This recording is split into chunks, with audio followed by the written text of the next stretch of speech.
आपलं स्वागत. पाहूयात आजच्या ताज्या घडामोडी.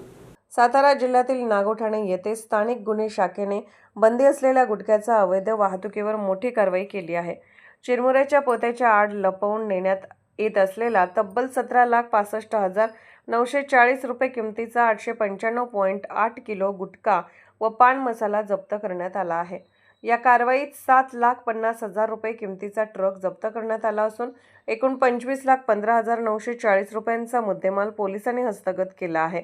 पोलीस अधीक्षक निखिल पिंगळे आणि अपर पोलीस अधीक्षक डॉ. वैशाली कडूकर यांच्या मार्गदर्शनाखाली स्थानिक गुन्हे शाखेचे पोलीस निरीक्षक विश्वजित घोडगे आणि सहाय्यक पोलीस निरीक्षक रोहित फारणे यांच्या नेतृत्वाखाली विशेष पथक तयार केले होते.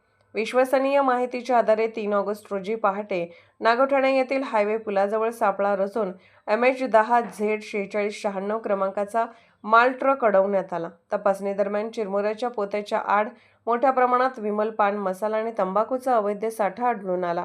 कारवाईची माहिती मिळताच अन्न सुरक्षा अधिकारी रुपाली अप्पासाहेब खापणे घटनास्थळी दाखल झाल्या. त्यांच्या उपस्थितीत अवैध साठा जप्त करण्यात आला.